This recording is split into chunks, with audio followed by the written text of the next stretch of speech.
In the film, he sees a person who looks exactly like him. He stares at the screen in disbelief. Clearly, he has never acted in any movie. So how could he suddenly appear on screen? When he checks the cast list, he discovers the actor's name is Dick. But knowing the name isn't enough. Through clues, he searches for all the actor's works. After watching carefully, he confirms the actor looks just like him. This reality is hard to accept. Could he be a long-lost brother? Jeff, unable to sleep at home, searches through a drawer and finds a torn photo, only showing himself, with the other half ripped apart. Everything becomes increasingly mysterious. If the similar appearance is coincidence, then where did the torn photo come from? To unravel the layers of mystery, Jeff uses Dick's address and disguises himself as the star.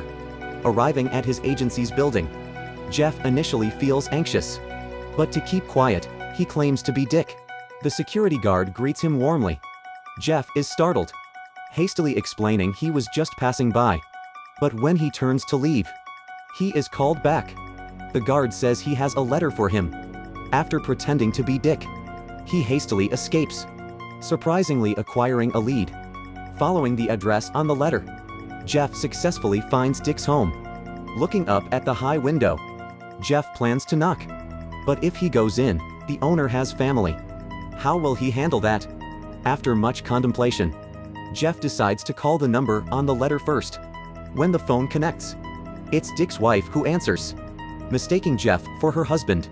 As Jeff tries to explain, he realizes things are going wrong, hurrying to hang up. Could it be he and Dick sound the same? Back home, Jeff feels increasingly disoriented. He tries calling again. This time Dick answers. Jeff quickly explains the situation, suggesting they meet to prove his claim. He asks Dick to compare their appearances. However, Dick thinks he's dealing with a lunatic, curses, and hangs up. Listening nearby, Jeff's wife is puzzled. Her husband often flirts, and now he's being called a lunatic? She starts to doubt, as a heated argument ensues. Faced with accusations, Jeff feels helpless and storms off, leaving his pregnant wife in silence. At night, she can't sleep, worrying about what her husband is doing. To uncover his motives, she investigates the number he recorded, tracing it to Jeff's address. The next day, she goes to Jeff's university. Even 6 months pregnant, she fears her husband's infidelity. Half an hour later, Jeff sits outside, and she sees him. She can't believe her eyes. How can there be someone who looks just like her husband? Only when Jeff greets her does she realize. Jeff and Dick have differences. Jeff, a university professor, is refined, while her husband is a notorious playboy. Could her husband be pretending? That would explain their similar voices. After Jeff leaves, she calls her husband for confirmation. It's a disaster. There really is someone who looks just like her husband. Returning home, she can't bear to look at her husband, her mind replaying the image of that man. When it's time for bed, she can't shake the thought. Meanwhile, Dick senses the gravity of the situation, informing his wife about the call. When she mentions meeting Jeff, Dick realizes he needs to respond, fearing Jeff may steal his wife.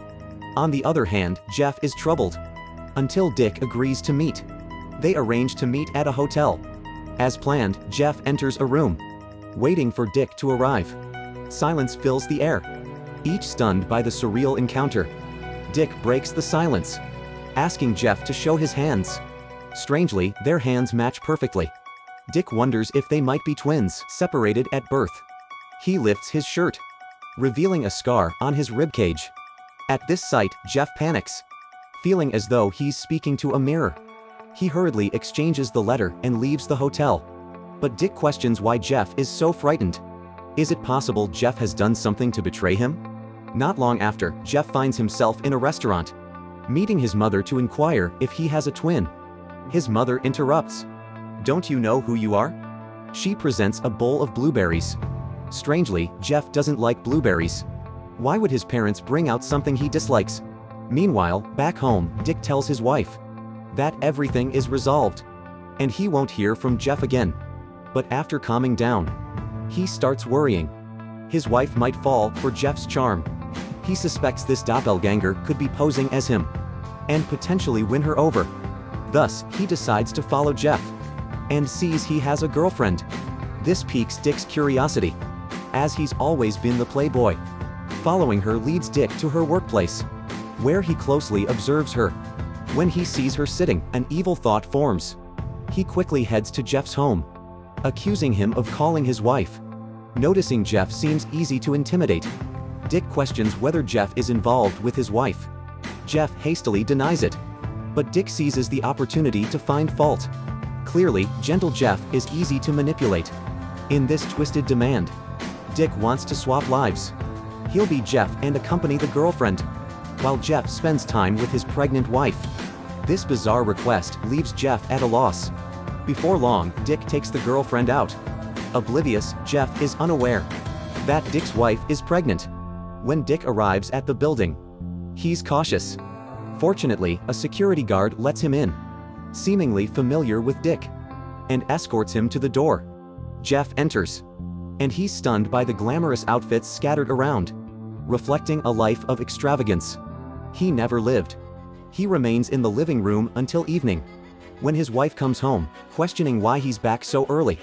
Considering his recent mood, she refrains from asking too much. But Jeff, trembling with panic, stands at the door, hesitantly entering when she seems unsure. Just when Jeff thinks he's made it through the night, his wife reveals she knows everything, but she hasn't exposed his true identity. Meanwhile, Dick takes his girlfriend to the hotel. After a heated encounter, the girlfriend notices his ring mark, thinking he's been hiding a marriage, and storms out. When Dick catches up, they argue bitterly about the deceit. He's furious, playboys can't tolerate being challenged. In the heat of the moment, the car veers uncontrollably, resulting in both of their deaths. As for Jeff, heartbroken and unable to bear the situation, he steps outside, lost in thought. When his wife comes out, the tension is palpable, each well aware of their unspoken connection. Every word she speaks echoes in Jeff's mind, ultimately shattering the bonds of love. The next day, Jeff dons Dick's clothes, and while adjusting his suit, he discovers a key in the letter. Uncertain of its purpose, memories flood back. When he sees his wife, the key draws his gaze. When his wife seemingly doesn't respond, he moves to investigate. But when he looks closer, his wife is transformed into a terrifying figure. This marks the end of the film's plot. To clarify for viewers, remember the scene where his mother brings blueberries, signifying the film's exploration of split identities? Jeff was originally an actor who faced a setback in his career and had taken a job as a university teacher to support his pregnant wife. But he lived a wild life, often abandoning her for high-end clubs. Explaining his familiarity with the security guard who recognized him, his wife had been unaware of this dual life, heightening her suspicion. In her quest for truth, she tracked Jeff to the university, discovering his fractured identity. Lastly, regarding the phone call to confirm with her husband, that was a clerk handled by me, to elevate the film's suspense. In the original, Jeff leaves the frame, and only then does his wife hear his voice. In the end, when Jeff sees the spider at the door, the key rekindles his darker persona, and his wife transforms into his inner demons.